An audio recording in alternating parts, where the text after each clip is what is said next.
Hey everybody, welcome back to Movies You Missed. This is episode 20. How you doing today, V? I'm doing great, John. How are you?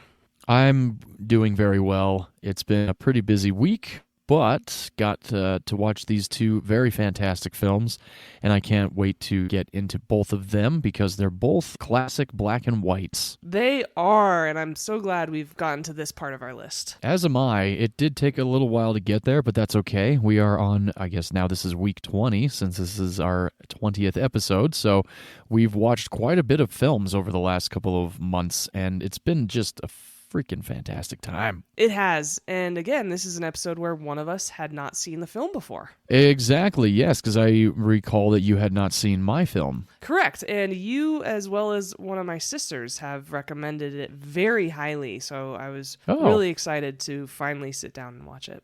Excellent. Can't wait to hear what you thought. I'm excited to talk about it because this is actually the second time that I've ever watched this movie. I haven't seen this movie also in maybe a decade, so it's been a while since I actually have sat down to watch it, so I was very excited to get back into it. Oh, wow, okay.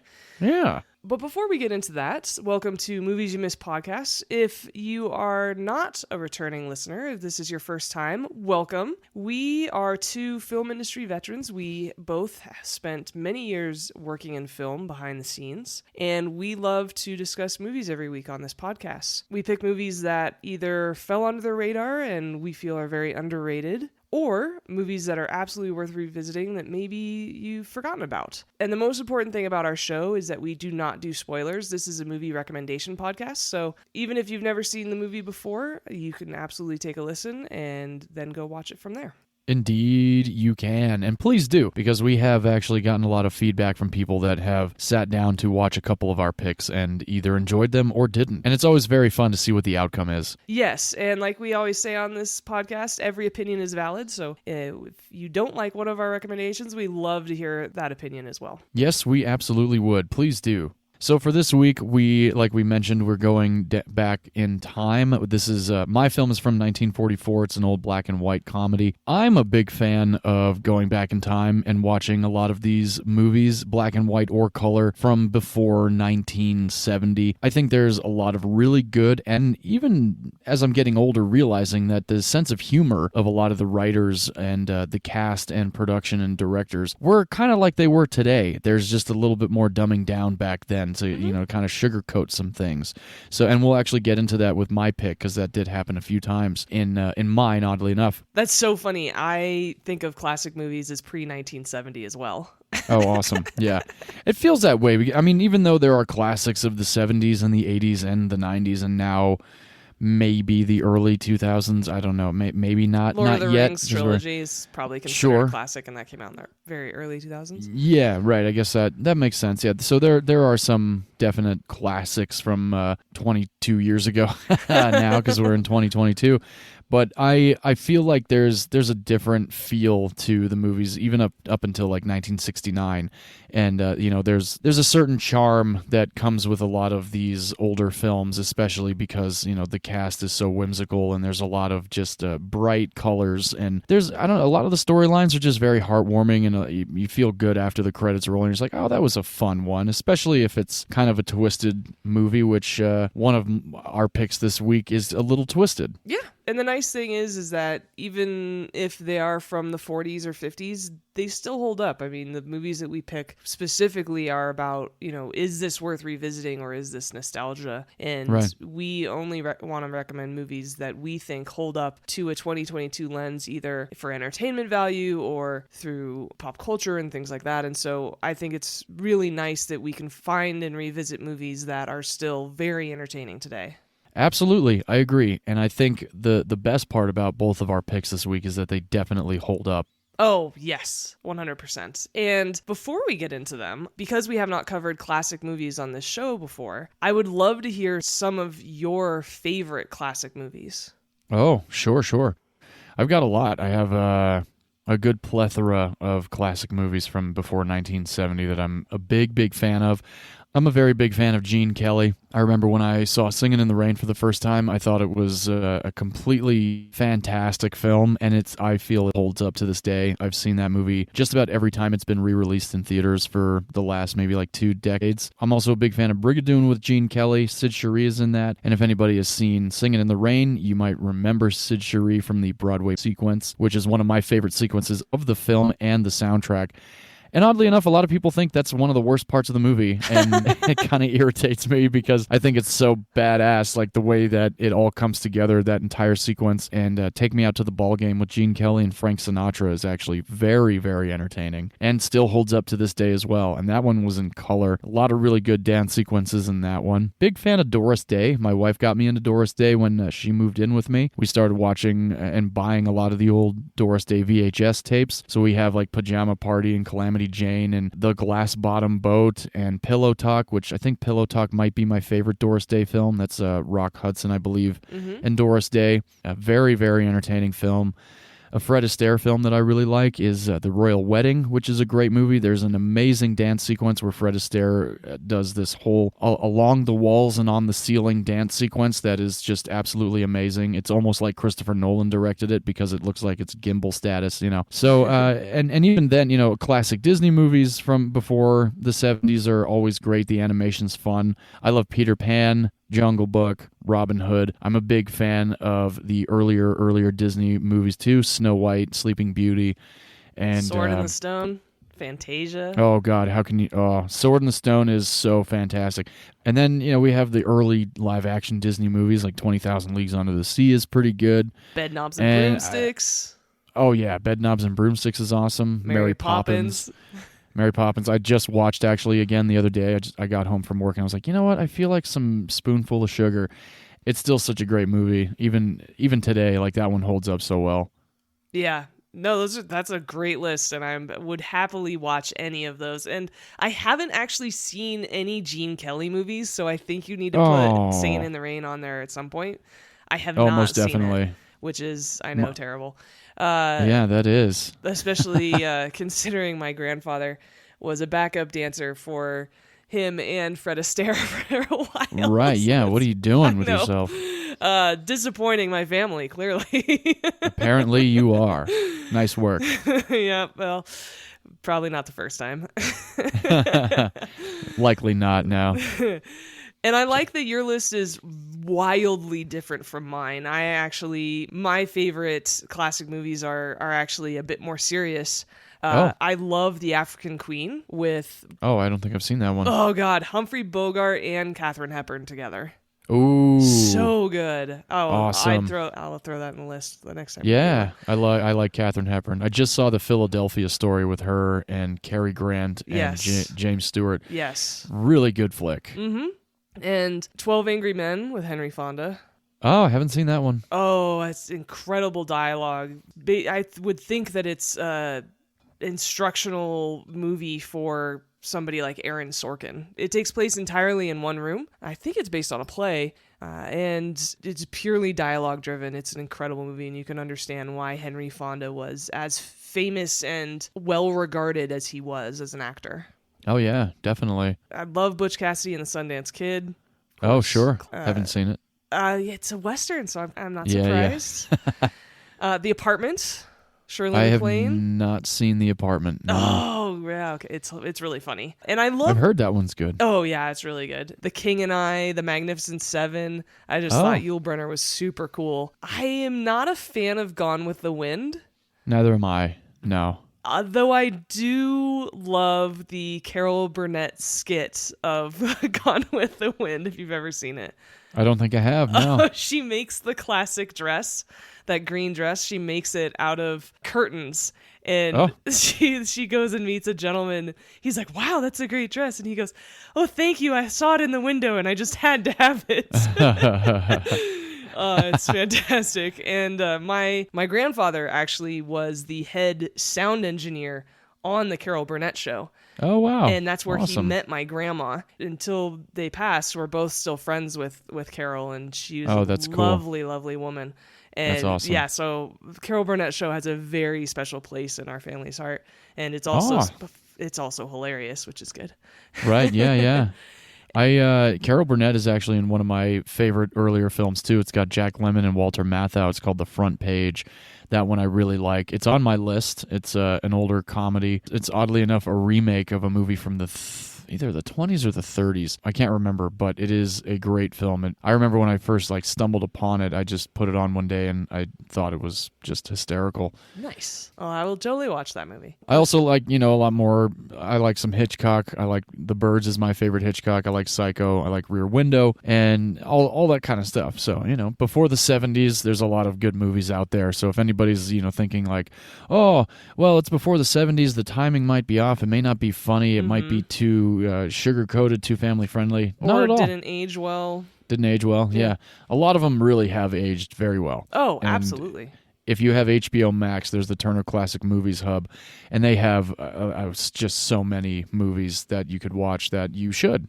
One of my favorite little icing on top of paying for HBO Max is the fact that they own Turner Classic Movies as well. It's, such a wonderful little bonus. Mm-hmm. It really is. It's great. Awesome. Well, I'm glad we can talk about classic movies. I'm glad that we can either introduce our younger listeners to some of them or remind some of our older listeners about them and really get into, again, as we talked about, just a wide range of recommendations in this podcast. Yeah, definitely. I can't wait to get more into the classics now. Now I'm just revved up. We might need to change our episode list upcoming. It's possible. It wouldn't. Nobody knows what the list looks like. Well, especially because I change it all the time. And you are the one that changes it all the time. Yes, it's a hobby of mine of trying to make things so just flow just together. A little behind the scenes of movies you've missed for everybody. V has reconstructed our movie list and episode list quite a bit over the last few weeks. So I have usually watched the movies on the list that we are supposed to do, and then 2 or 3 days before we record, she goes, "Hey, how about we switch it up and do these ones instead?" And I'm like, "Oh, right, because I just watched both of those movies. Sounds good, but I have my notes and I remember them, so it's all good." No. I just love watching movies. Oh, please. I only did that once. It's mostly upcoming. Thank you for admitting it was just one time. Well, come on, we got to get some exaggeration out there. No, we need to be a trusted source of information. What are you talking about? But I do enjoy working with you on constructing the best flow of episodes. And we haven't done a rom-com in a while. Let's make sure we do that soon and things like that. So we are always tweaking things behind the scenes to make sure we have a good flow in our recommending movies from a variety of genres, so everyone can really have something to go off of. Absolutely.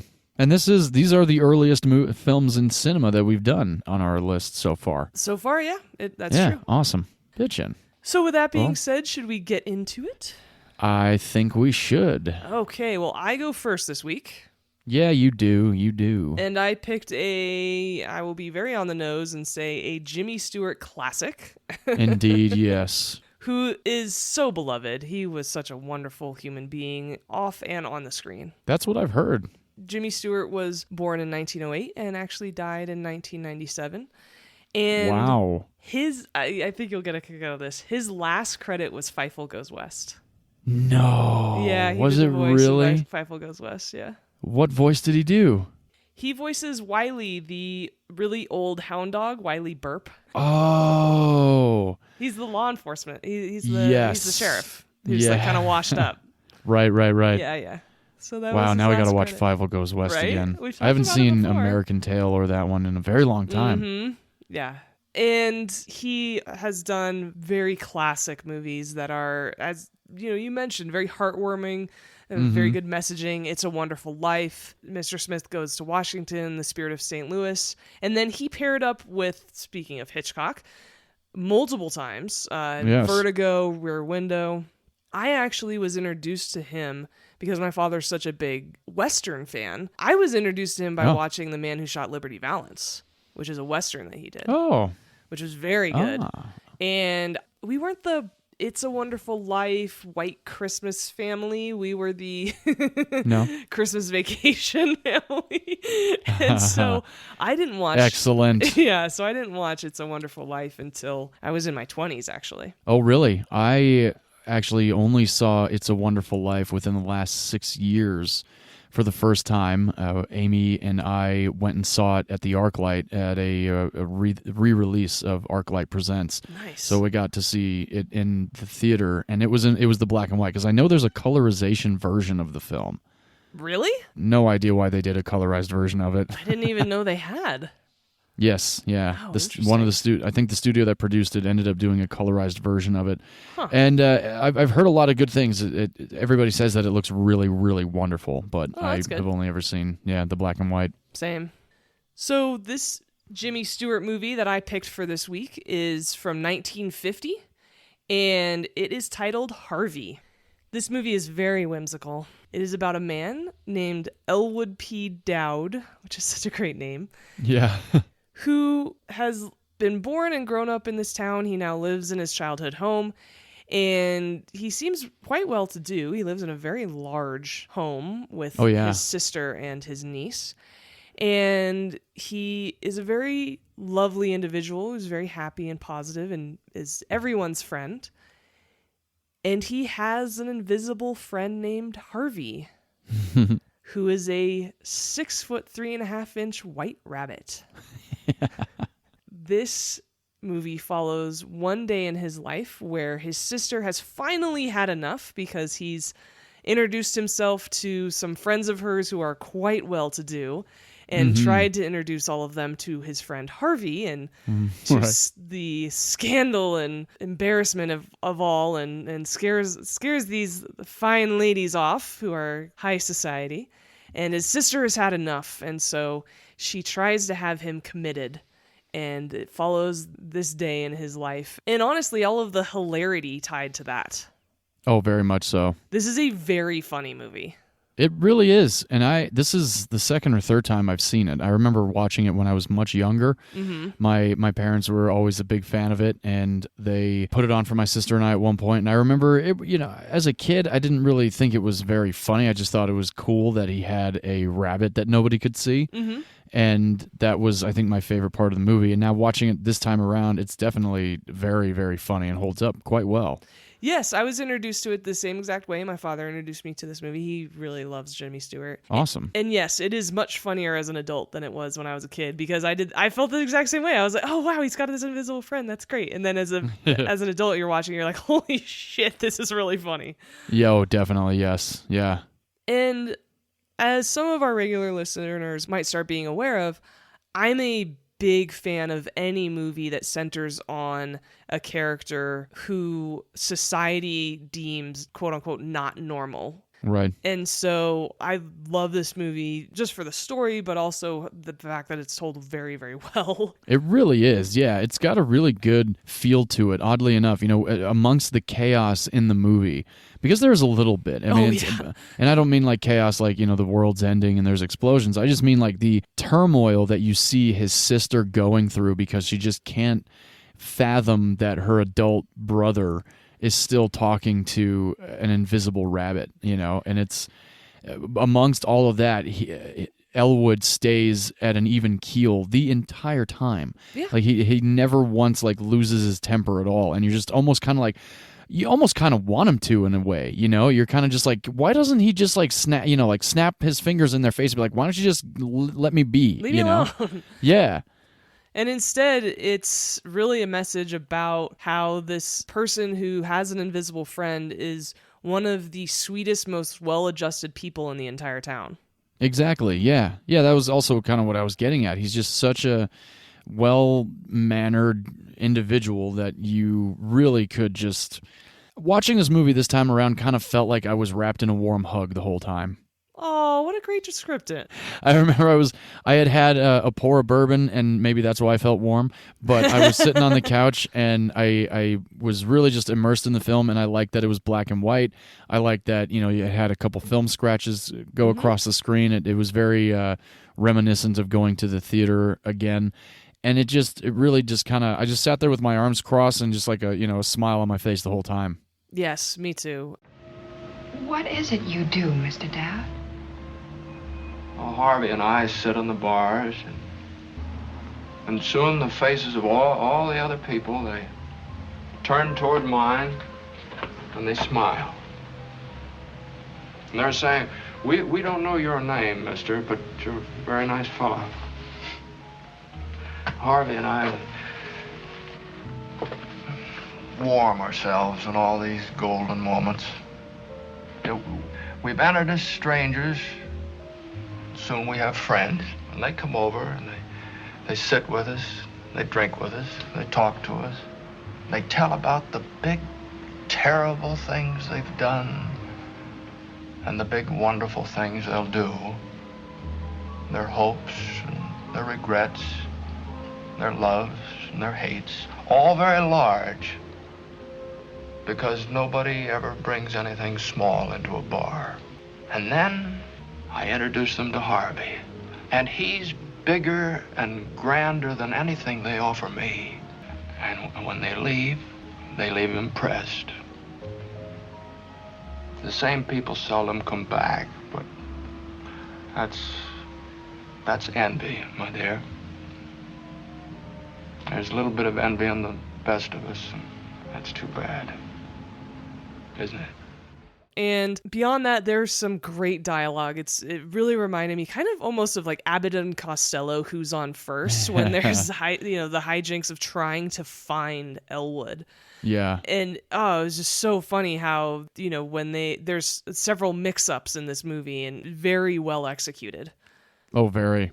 And the dialogue is very good. I loved when his niece and his sister are at the very beginning of the movie kind of, bemoaning the fact that they're living with him and they have to deal with him. And she's like, oh, well, why did Grandma leave all her money to Elwood? And his sister goes, because she died in his arms and people are sentimental like that. Yeah. There's some really good lines in this movie. Definitely are. And don't be didactic. It's like, oh my, I loved it. She's like, don't be didactic. Men don't like that. Yeah. It's so good. And yeah, it was. That's the other thing too about like classic movies is the dialogue is like they did pull out the thesaurus for a couple of these, lines, because sometimes the dialogue is good and snappy in certain films these days, but like the dialogue, you're not going to get certain words that, I don't know, it's weird. I feel like a lot of times in movies like the ones that we've chosen, the dialogue is very specific, it's very pristine, and it's definitely words that I don't know the definitions to. But then when I look them up, I'm like, oh, okay, so it's a different way of saying, something else.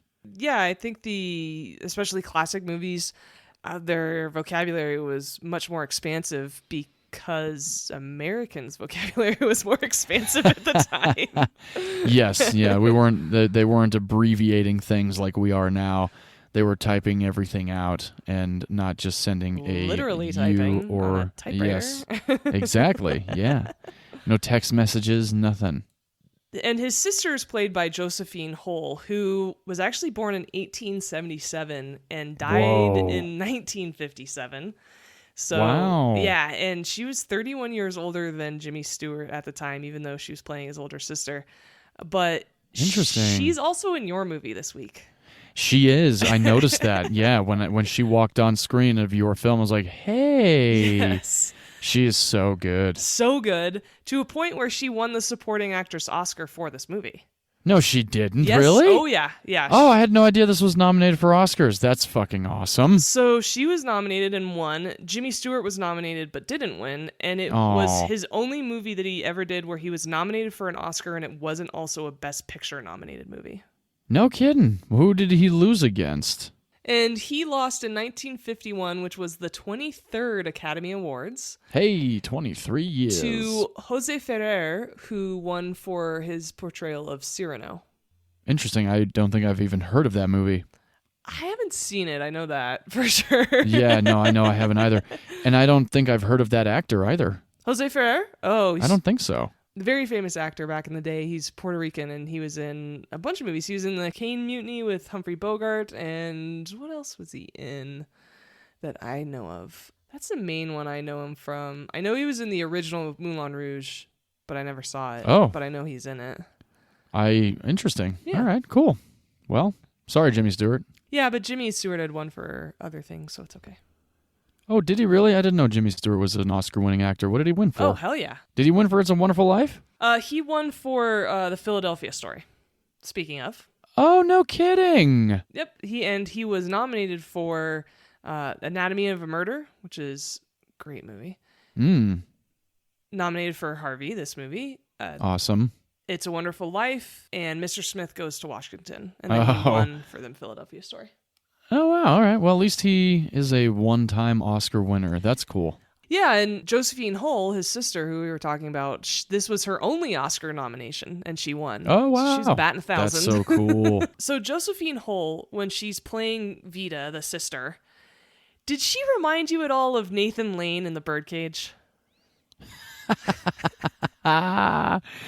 That's funny that you say that, because I can totally picture that, but not at first initial watch, no. Oh, man, because when I was watching this movie again for this episode, I was like, man, did Nathan Lane base his character off of Vita in Harvey? Because the way she's upset and the way she talks he does is so good. So good. And so, yeah, I thought that was a great just a great connection that my mind made. I was like, ooh, now I need to watch The Birdcage again.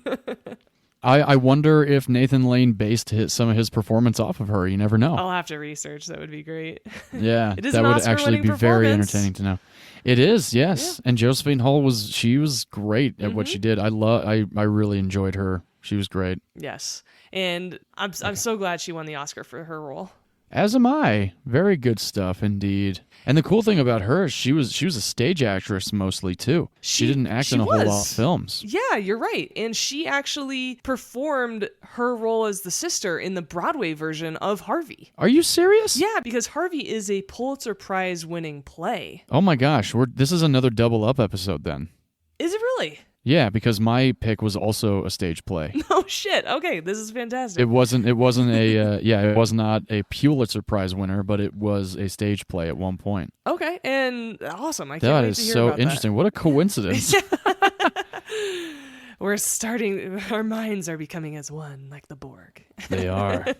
And a woman named Mary Chase wrote the play, and then it was turned into this movie, which at the time was a very, very expensive acquisition. It cost almost $1 million to make this movie, which was a lot of money at the time, which is the only reason why it wasn't considered a box office success, is because it cost so much to produce. Really? Mm-hmm. No kidding. Yeah, to buy the rights to this play was very expensive.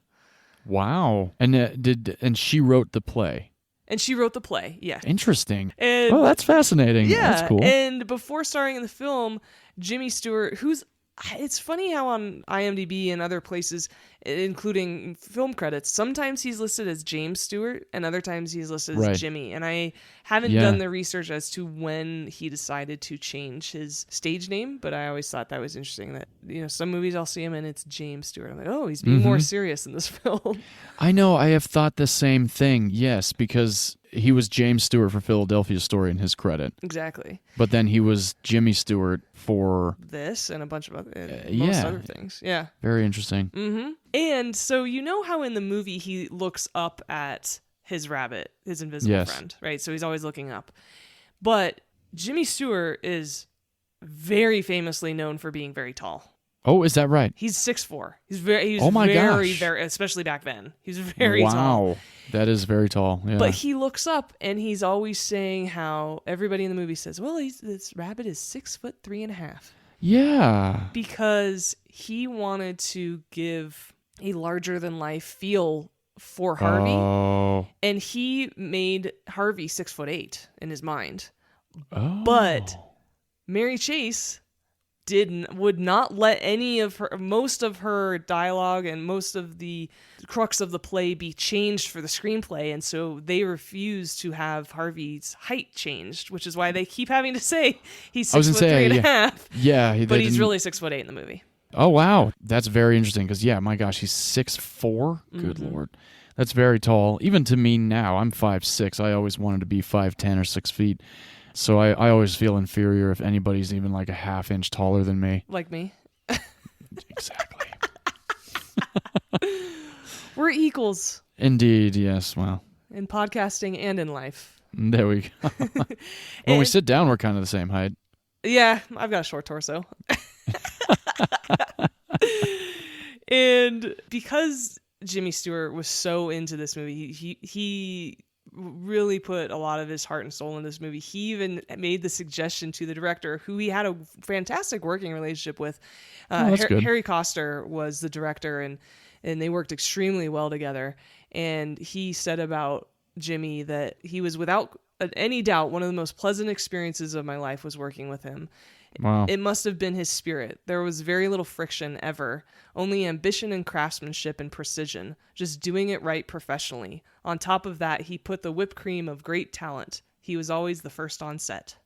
Oh, That's a wow. big deal. Being That the first is, on set as a lead, that's a big deal. That is a major deal. Good Lord, that's What a compliment. round of right? applause for Jimmy Stewart for being first on set. My gosh. Just what a compliment about a human being, though. Oh yeah. So lovely. That's awesome. And so Jimmy went to him, the director, and suggested they change many of the shots to make them wider so Harvey could fit into the frame. That's funny. Isn't Yeah, that because cute? because I guess with headroom and everything, With his he could have ears. been looking off. Yeah, with the ears of Harvey for sure, but like Jimmy Stewart looking up, if they were to only give him the usual headroom that most DPs give the actors, then he'd be looking quote unquote off camera. Exactly. So in a way that would have, I guess there's the difference there is like, okay, let's widen the shot so we can fit the invisible rabbit in so people can actually picture a rabbit with one tall ear and one floppy ear. And then we also have the opportunity of you talking off camera and it makes the rabbit look bigger. No. I think we should zoom out and have the rabbit in the shot. Nice. Says Jimmy Stewart. Yes, that's how he sounds. And in 1990, because I know you'll love this piece of trivia, Yeah. Jimmy Stewart recorded an introduction to the VHS release of the movie. Oh, yay. It turned out to be one of the biggest selling videos of the year. No kidding. Yes. That's awesome. Which is I would have. Oh man, you know what's funny? You would have bought that VHS in 2 totally. seconds. Yeah. Well, not only that, but I've almost purchased it many times at Amoeba or in like an antiques shop, and Amy always says no. Next time I see a VHS copy of Harvey, I'm gonna fucking buy it. But you need a working VHS. I'll find one. Okay. If any of our listeners has a TV VCR combo, get at me on any social media, please. I will pay for it. I TV wonder VCR combo. if that white TV VCR combo that was in my room when I was in high school is still at my parents' house. If it in still is, storage. I will buy it from you. I used to have a Panasonic like 22-inch. Yeah, that's exactly what I had. yeah. Mine's white. Mine was white. I had it in my kitchen bedroom when I lived in a studio apartment with my buddy Joel for about almost 2 years. And I had my TV on top of the counter. When my lovely wife moved in, after a while, she did suggest I get rid of it. And I told her that when this happens, then she's going to want to watch some Disney VHS. And lo and behold, that's exactly what happened. So now I'm on a hunt for VCR. Yes, because I have like 5 boxes of VHS tapes that I still would love to sit in my theater room and watch. My mother recently sent me a picture to send to you of all of her old Disney VHSs and was like, Oh, hey, does yeah, he send need it to any of me. those? Yeah, I need to send you that picture and see if you need You any of do, them. because maybe I do need them Exactly. all, even if I have them already. Because I actually have multiples of a lot of. I have the I'm Diamond sure. release, the Diamond Classic, the Masterpiece Collection. I've got No, these are the OG 2 Snow Whites, 2 Pinocchios, VHS that I used to watch. So these are the original releases. Yeah. Yeah. white clamshells, and everything. Yes, white clamshell. Oh, Yeah. that's a throwback right there. I know. So awesome. So this movie's really, I'll say fantastic, because it was ranked number 7 on the AFI, which is American Film Institute. Oh, yeah. List of 10 greatest films in the genre of fantasy. Oh, very cool. Oh, all right. Which and is was funny that that because- overall in like history, or is that Yeah. for the year? No, oh, no, wow, no. awesome. That's overall in American Number film 7. history. Number 7, yeah. Which is funny because Awesome. I don't really think of this film as fantasy, but clearly, of course, he's got an invisible friend. It is. But it's just kind of funny. 'Cause Yeah. we did, more classically considered fantasy last week. So it's just kind of funny that Indeed.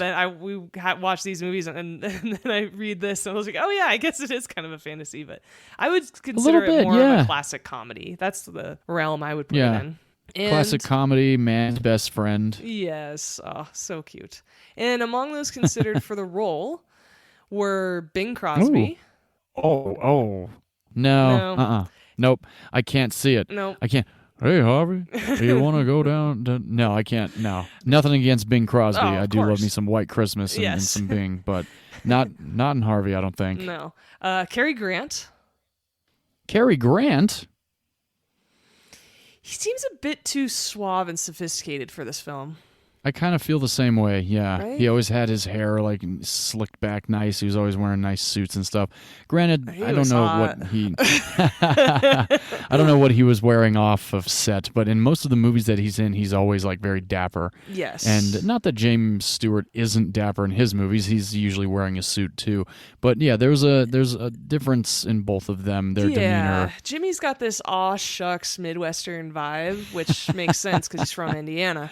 Right. That is just, very, not New York City slickness that Cary Grant usually exuded.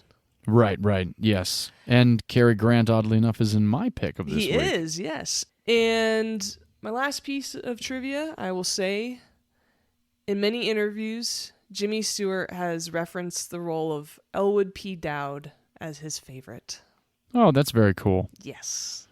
Very nice. Very sweet movie, a lot of heart, and really just a great message about someone who is a little bit different, a little bit quirky, really just being himself and how wonderful that can be. And that's Harvey.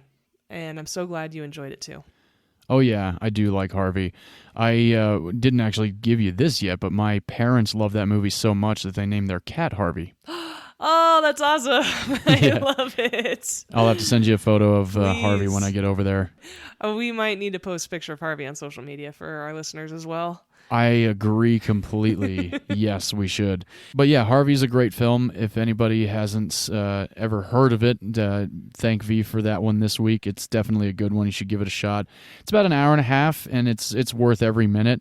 It's good for anybody of all ages, too. It's not one of those movies that, certain age group isn't going to find entertaining. I feel like it's pretty good for, 8 and above. Oh, yeah, that's a great point. And the nice thing is both of us watched it as kids, and we both thought it was very fun. So thanks for bringing that up. And you can actually rent it on most streaming services for $3.99. Definitely. And now I think it's a great time to get into your film. Yeah, I think that is a good time to jump into mine. I am excited to get into it. I haven't seen this movie in a very long time. This was the second time, actually, that I've ever watched it. Thank you for wanting to do a classic episode so early on in our tenure here on the podcast waves. I chose the 1944 black and white comedy directed by Frank Capra, starring Cary Grant, Priscilla Lane, Josephine Hull, and Jean Adair, Arsenic and Old Lace. Oh, what a fun film this is. I just cannot believe this was a movie that came out in 1944 in a weird way. It's like one of those movies that you watch and you're like, this flew, like a lot of times. This was okay and acceptable. Yeah. Not like that it's like some twisted, bloody, gory sex comedy at all. It's just like one of those movies where the main characters are so sweet you can't believe what their actual MO is. Oh, it's certainly twisted. It's not bloody or gory, but it's twisted. Yeah, it's the text that you sent me about the hat closet was great. We're kind of getting ahead of ourselves. For those that don't know who Frank Capra is, very, very, very famous director from back in the day. He directed It's a Wonderful Life. He directed Mr. Smith Goes to Washington and Mr. Deeds Goes to Town. This film is also written by Julius and Philip Epstein. They were a brother duo that wrote a lot of screenplays back in the day as well. This was also based on a stage play by Joseph Kesselring. And Julius and Philip Epstein, they wrote Casablanca, and they wrote actually one of another twisted film from back in the day. It's a black and white starring Doris Day and Frank Sinatra. It's called Young at Heart. It's a good one. If anybody has not seen that one, give it a shot. So Arsenic and Old Lace is quite a story. It's this young man, Mortimer Brewster, is at a at a courthouse. He's about to get married, and he's trying to keep it under wraps. He is one of those dramatic critics that everybody really takes his words to heart. He's also written many books on being a bachelor and how marriage isn't something that most or any man should really get involved in. It's a trap. Yeah, exactly. It's a trap. So he's fallen in love with young Elaine Harper, played by Priscilla Lane, who is really lights up the screen every time she's on camera in this movie. She is a stunning woman. And not that Cary Grant isn't lighting up the screen. He's quite the handsome devil. But, every time there's a beautiful blonde on screen in these movies, it's oddly enough, there wasn't a whole lot of brunettes, thrown into the mix as like love interests. They're always like blonde-haired. Maybe because they could light them better. I don't know. It shows up way better with black and white. Yeah, and there's a lot of bright moments in this movie where the shadows would kill a director these days. But like back in the day, if you're really only using one side of a set, you can't really do much about that. So going into technicalities a little early, there's a lot of shadows in this movie that really kind of made me go, ooh, but at the same time, fuck it. It's 1944, and the movie's hilarious almost from the get-go. So you kind of let stuff like that slide technically, if you're somebody like Vee and myself that may kind of break down certain issues and goofs and whatnot. Anyway, Mortimer Brewster's getting married to Elaine. He gets found out by a few more people like himself. He's found out by a couple more writers that are in the courthouse just kind of looking around, seeing if they can muster up a story for the day. Also, back in the day, there was a lot of wedding announcements and a lot of obituaries, and that's really what those other writers are there for. So now that they have their license, Mortimer really feels the need to tell some family members of his, and he decides to go to the Brewster sisters' house, which is where his two aunts live. These are played by Josephine Hull and Jean Adair. And we have Abby and Martha Brewster. We are introduced to them just like you would be any other older women in old Hollywood films. Very high-pitched voices. Everything is darling and dear and sweetheart. And are you hungry? Are you thirsty? Have some wine. Have some bread and butter. I made a stew. Sit down. Very immaculate-looking house. We also meet a young fellow by the name of, or so he thinks, Teddy Roosevelt. And this is Mortimer Brewster's brother, who constantly thinks that he is Teddy Roosevelt and on charge and going to war, and his dialogue is quite entertaining. Every time he's on screen and he has to go change clothes or he has to go accomplish something else off screen, he stands at the top of the landing of his stairs, screams charge, and runs up into his bedroom and slams the door.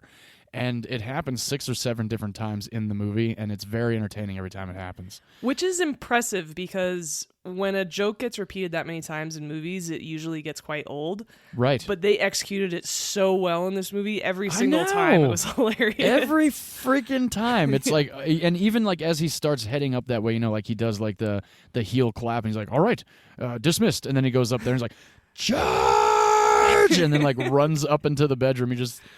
There's something different about it every time. Maybe that's why, and maybe just the timing of it with Frank Capra's directing really was just spot on because, yeah, things like that do get old, and it happens nowadays in movies where it's like the forced comedy. And none of this felt forced at all, not even whatsoever. So after Mortimer is at home at his aunt's house for a little while, we also learn that they rent out a room in their house, and majority of the individuals that have come to stay with them are older gentlemen that are lonely or on a travel, don't have any family. And as Mortimer's kind of hanging around the house, we start to get a sense that something's a little off. His aunts there's something too sugary about them, in my opinion. Like when you first meet them, you're like, oh, what sweet ladies. And then it's just nothing lets up, And a lot of times in movies or in life, after you spend a few minutes with a family member that you haven't seen in a minute, that sweetness kind of wears off and you kind of back to your normal tone of voice and your stature and all this stuff. Whereas these two women really are just kind of back, standing up straight, hands clasped together. Everything is just the sweetest and most wonderful thing in the world. The ladies decide to leave Mortimer in the living room for a few minutes and go make him some tea because Elaine is actually next door. And Elaine is next door because that's where she lived with her father, who's a priest. On top of the Brewster sisters going to get some tea, they're also icing a wedding cake for Mortimer and Elaine because his aunts did not believe that he would ever actually get married. So this is really a very happy day for them. They're also very happy for a couple other reasons. So he's trying to locate some old journals of his that he has been writing in. He he's talking to his aunts who are in the other room, and it's like normal life. Like you're yelling back to, like, I'm upstairs and I'm yelling down to my wife about something. The meatloaf. The meatloaf. So Mortimer, in the midst of looking for his journals, happens upon the window seat up against the window in his aunt's living room. He opens it up and closes it, and then it occurs to him that there was something in there that was off. He opens it again, and he looks up, and I've never seen Cary Grant look like this before. And the expression on Cary Grant's face is pure gold. And we were just talking about this just before we started recording, how we've never seen Cary Grant in a true comedy. He's really just...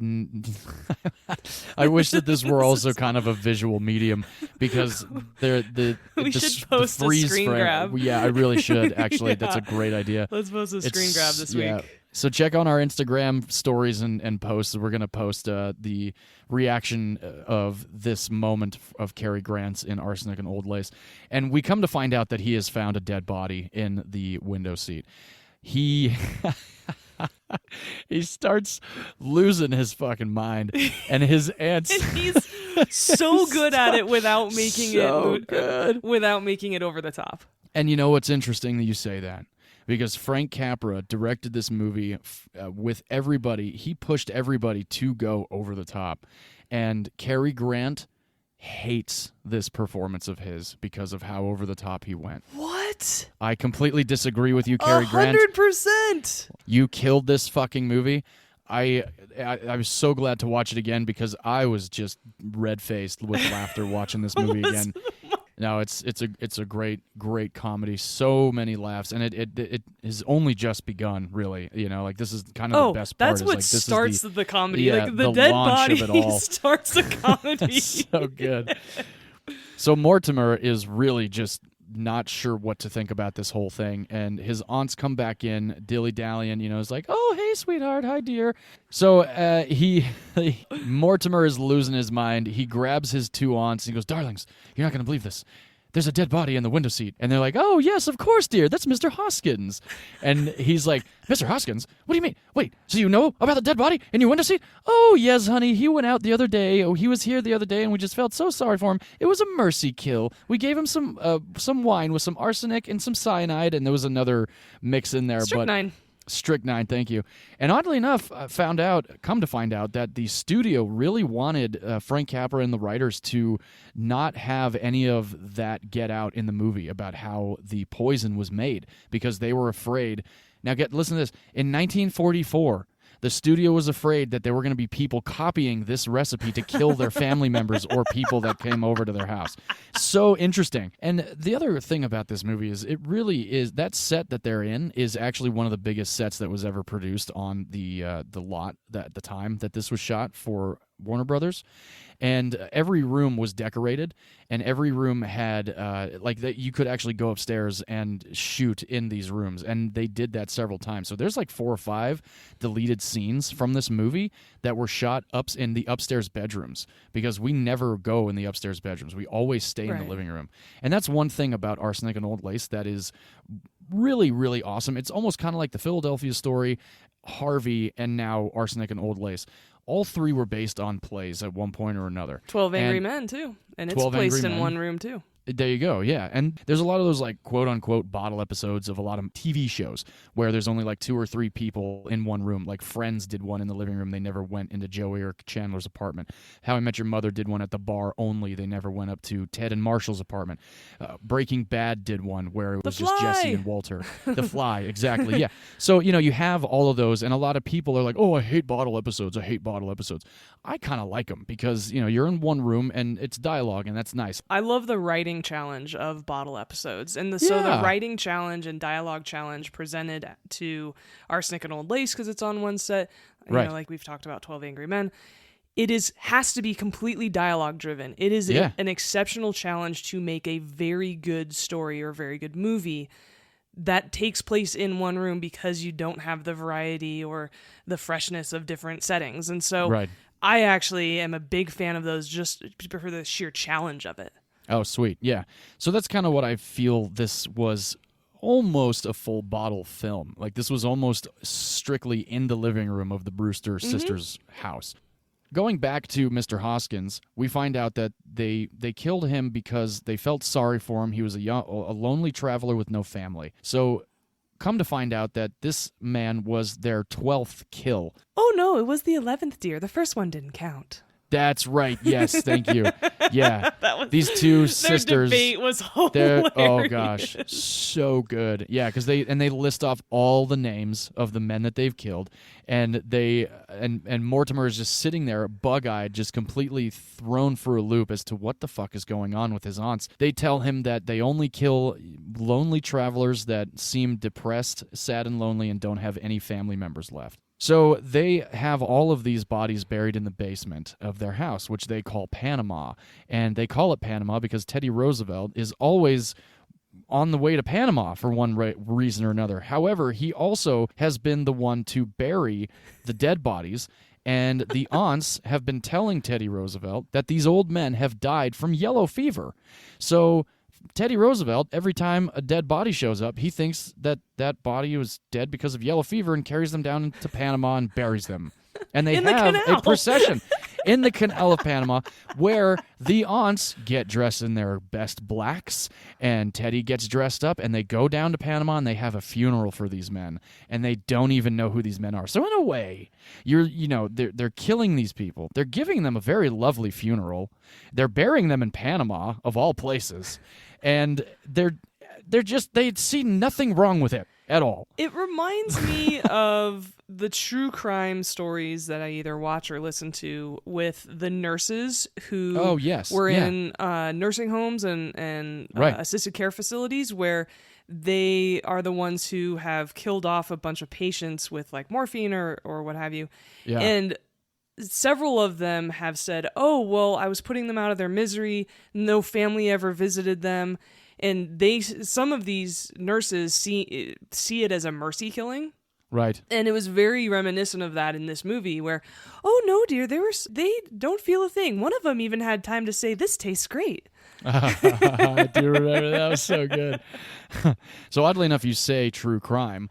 This movie was actually inspired by a serial killer named Amy Arden Gilligan, who killed her 2 husbands and was responsible for 66 elderly inmates that she killed at a nursing home that she worked at. And she used arsenic to poison her victims. There you go.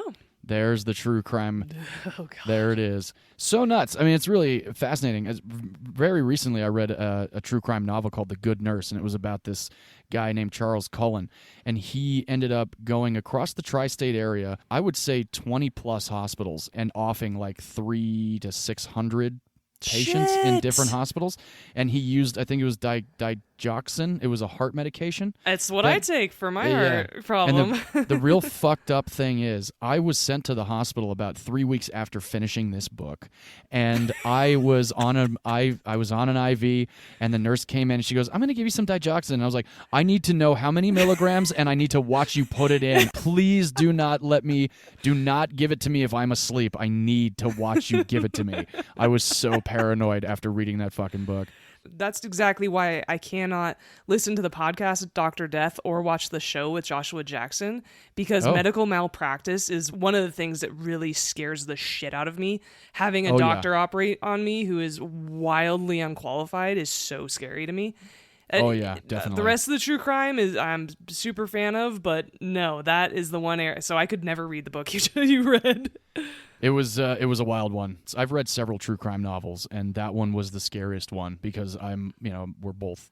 So yeah, true crime, and that's one crazy thing about Arsenic and Old Lace is that these bodies are buried down in the basement. So Mr. Hoskins has been found. Mortimer now knows that his aunts are somewhat serial killers. Oh, very much serial killers. There's no question. Oddly enough, one of my favorite lines is when, I think it was Josephine Hull, she goes, oh, it's okay. Mr. Hoskins didn't go like the others. And Mortimer's like, oh, okay, well, that's good. Wait, others? When you say others, do you mean others? Like his face is just like, just twisted up.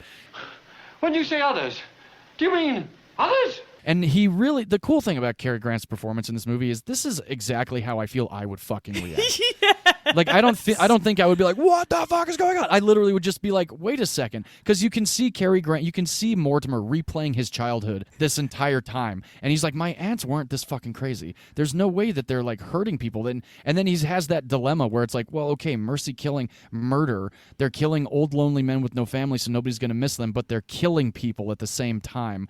There's a lot of that moralistic challenge going on with Mortimer for a very long time. And so at one point, Elaine just gets very frustrated that he's not answering her whistle to come pick her up and whisk her off to Niagara Falls. Because Mortimer says to her, I will be ready once you whistle to me and we can go to Niagara Falls for our honeymoon.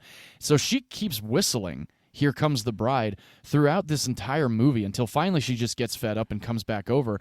But Mortimer won't let her stay in the house because he doesn't want her to find Mr. Hoskins' dead body, because he doesn't want her to know about his crazy aunt's murdering spree. So she comes over, she starts yelling at him, and he's on the phone because what he's now gotten in his head is that his brother is actually the one doing this, and his aunts are covering for him because he thinks that Teddy Roosevelt is actually really crazy and on a murder path. So he's trying to get a judge to sign a form of consent so that this brother of Mortimer's can be committed to a mental institution. And Elaine is coming over and like yelling at him while he's on the phone with the judge. And it's a very funny moment because she starts walking over and she sits on the window seat. And then he's like, all right, take a seat. No. And then he like grabs her and picks her up and then pretty much physically throws her out of the house. And that's another one of my favorite moments in that movie. Great physical comedy in this movie, too. Oh, yeah. The physical comedy specifically by Cary Grant is fantastic. I do really wish he did more comedy. Oh, I agree. And I feel like after the way that this was directed by Frank Capra, that maybe it just turned him off to it. Yeah, maybe. In a weird way. I mean, Cary Grant wasn't thrilled with his performance, but he is on record saying that Frank Capra really was a very good director and a very, very pleasant experience to work with. So that's always nice. You know, like you can hate your performance, but at least you're giving credit where credit's due, because in all honesty, everybody that I've ever talked to that has seen or heard of this movie really likes this movie. There's nothing to not like about this movie. And as this is all happening, another man shows up. And this is when the brooding kind of starts to happen because the tone kind of shifts a little bit. This gentleman's name is Raymond Massey, and he plays Jonathan Brewster. And we learn that Jonathan Brewster is Mortimer's older brother. We find out that he was a bit of an asshole to his younger brother Mortimer, and Mortimer is not very happy to see Jonathan, and neither are his aunts.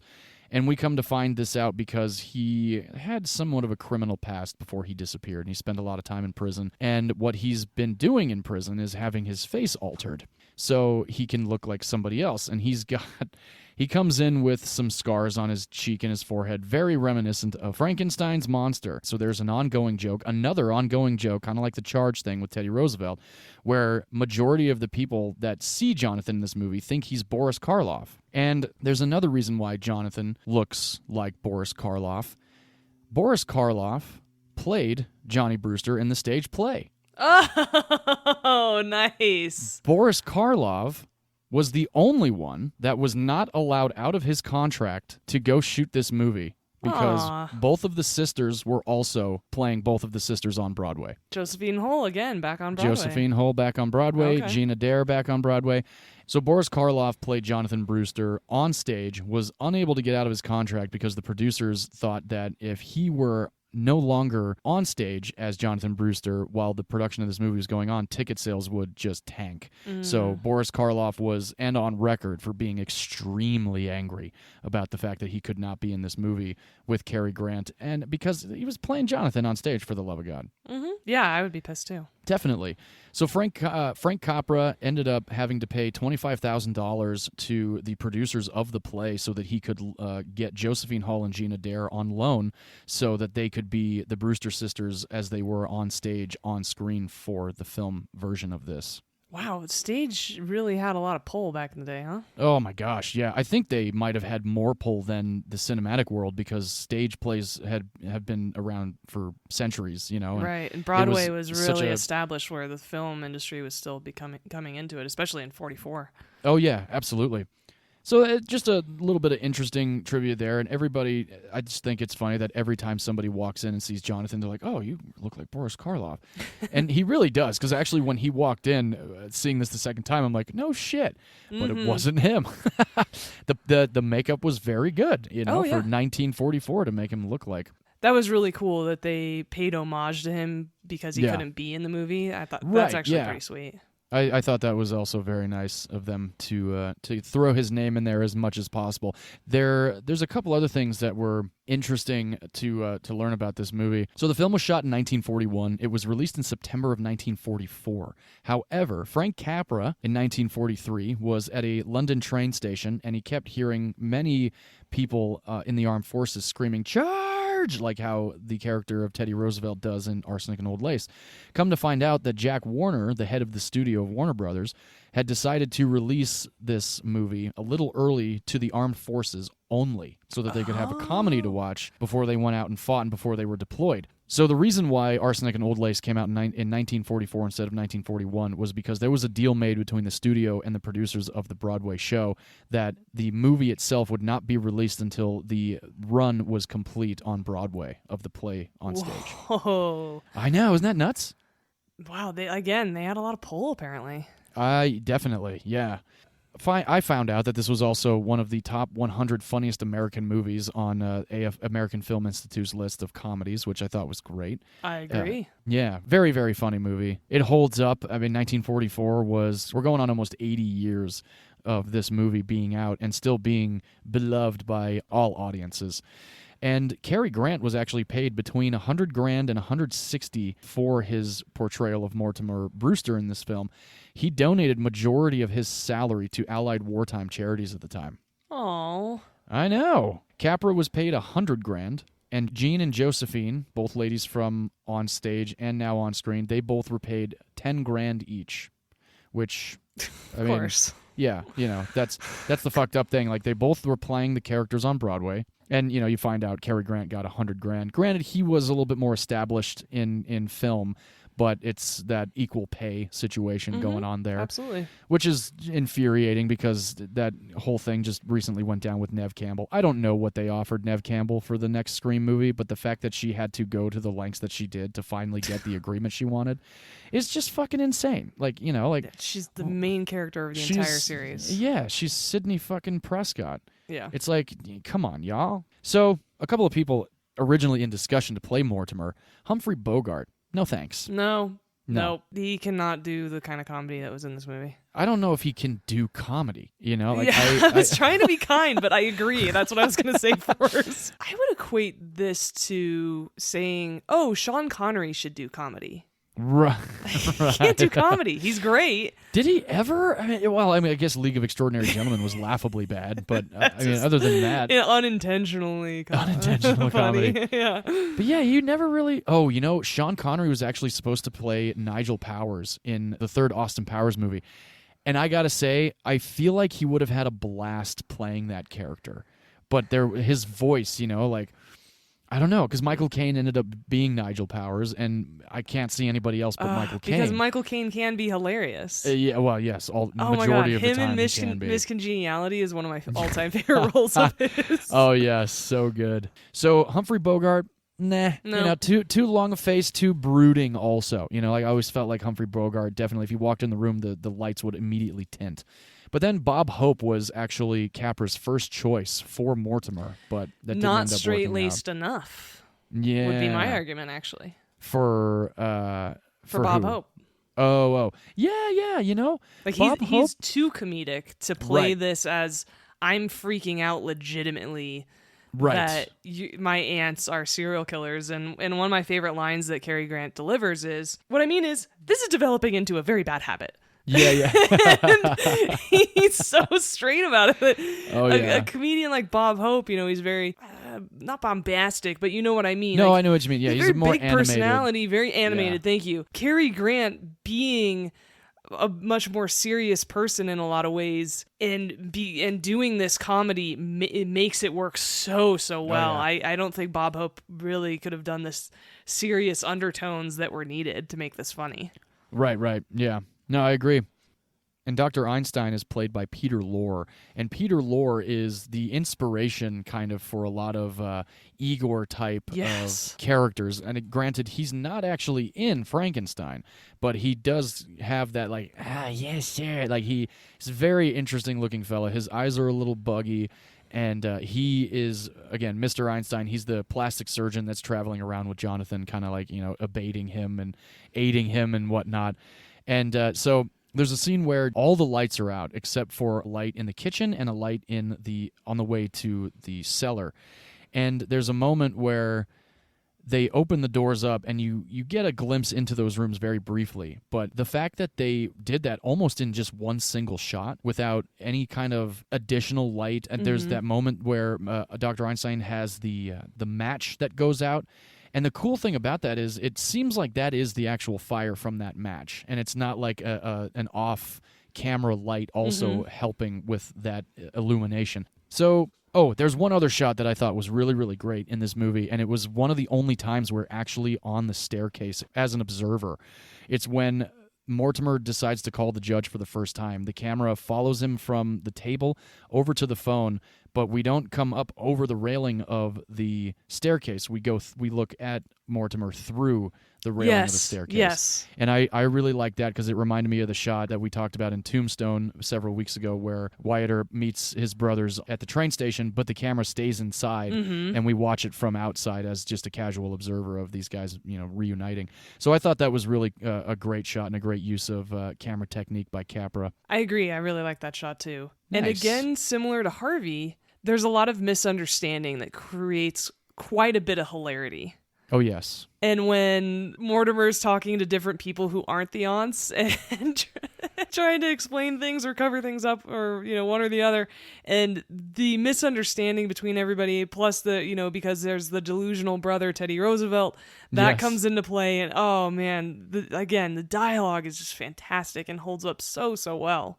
It really does. So, again, released in 1944. It was released on September 23rd of 1944. It was released against Going My Way, which was a movie starring Bing Crosby, and a movie called Meet Me in St. Louis with Judy Garland. And I've never seen either of those movies, but I'm going to have to now. So the budget for Arsenic and Old Lace was $1,164,000. And again, it was shot black and white 35mm stock film. And mostly shot, actually entirely shot at the Warner Brothers lot in Southern California. And when I go back to Warner Brothers, I'm going to try and find the stage that it was shot on so I can at least stand in it, because I like to do that. When I worked at Paramount and I would see a lot of the stage plaques and see what was shot there, I would go, like the stage that I was on for 3.5 years for NCIS Los Angeles, actually right before NCIS Los Angeles jumped on, the first Star Trek J.J. Abrams movie used that stage for the Enterprise bridge. So I got to be like, ooh, I've been on this stage that was shot. Nice. And I, when I worked at Sony down in Culver City, when I was doing Ray Donovan Season 5, I tried my damnedest to step at least 1 foot on every soundstage because Singin' in the Rain was shot on that lot, but there's no plaques on those stages, so you don't know what was shot where. That's surprising that there aren't any plaques over there. I know, yeah, I thought it was weird. They're at Paramount, I think they're at WB, and I think they're at Universal also. But yeah, at Sony, I didn't see any. Maybe they were doing a revamp or like a repaint, I don't know. Also, like in trivia on IMDb, or as you read, or you find a book or you watch a documentary, like, we shot on stage 14 at Warner Brothers in Burbank, California. So you're like, oh, stage 14, fuck yeah, like I'll go there. When I was doing Lucifer and working actually in post-production in early 2007, 2008 at the CW, I was adjacent to the Warner Brothers lot and just would constantly walk over there and stand on New York Street and just kind of like look around and imagine that all of the old movies that I watched and all that shit was just still going on. Like if I could blink and be back, on a day of 1950 of Warner Brothers and just seeing the dolly cranes come through and the big fucking cameras. But that is my choice for episode 20 of Movies You Missed Pod, Arsenic and Old Lace, Cary Grant and Josephine Hull, Gina Dare, and Priscilla Lane. Great, great movie. Available on Amazon, on all of the streaming services, actually. And right now, if you rent it on Amazon, it is 99 cents. It's $3.99 for me. It was? Uh-huh. Do you have Prime? Oh, yeah, of course. Oh, weird. I Yeah. wonder why I got a 99-cent rental. I don't know. It literally had a cross through $3.99 and it was 99 cents. Mine didn't. Very weird. Well, anyway, maybe you'll get lucky like me and pay 99 cents, or maybe you'll get lucky like V and pay $3.99. Either way, it's worth it. Give it a shot if you are a classic comedy fan, classic movies, if you don't mind black and white, and you want to just cuddle up on the couch with somebody and have a good laugh. Arsenic and Old Lace is right up your alley. Even though it's about murder, it's very innocent in a Yeah, lot of ways. exactly. Even though it is about murder. Of course, you really can't help but love these aunts. You're just kind of like, they're just so sweet. Like, maybe I can have them kill me when I'm lonely. I don't know. It's a very strange, again, moralistically twisted movie, but it is very entertaining. Mm-hmm. And would you watch this with your grandma? I would, actually, yeah. I'm Oh, sure my grandma's already seen it, but if she hasn't, I would definitely watch it with her. I would watch it with her, my parents, and like I said, one of my sisters highly recommended this movie when we started this podcast. So she loves the movie. I know that. Which And sister? My sister Shannon, who Yay, Shannon! is the one who liked the Dobermans in our first episode that I referenced in Life Less Ordinary. She was also the one yes. yelling Twister, Oh, Twister, at the awesome. radio when we talked about Twister. Excellent. Yeah. Good stuff. Yeah, she really enjoys movies as well, so she's always a great person to talk to about movies too. Awesome. Well, thank you, Shannon, for also recommending it to V, because it is definitely a great flick. Yes. My first time watching it, I loved it, and anybody over the age of like 16 should watch this movie. Oh, I agree. Absolutely. Yeah. And with Harvey, I would say anyone over the age of like 9 could probably watch Harvey because it's so sweet and it's about an Definitely. invisible friend. Yeah. And would you watch Harvey with your grandma? Absolutely, yes. Yeah, same. 100%. Yeah. Absolutely. All right. Well, that was very fun. I'm already looking forward to our next episode covering classic movies. It won't be for a little while, but I'm already anticipating it. Oh, me too. I can't wait. It's going to be great. That about wraps up the Classic Cinema episode for Movies You Missed podcast. This is episode 20. Thank you guys very much for continuing to come and hang out with us for these last 20 episodes. As always, please do like, review, rate, subscribe on any podcast platform that you listen to. We also are very interactive on Twitter. We're also interactive on Instagram. We would love to get some recommendations from some of our listeners across the world.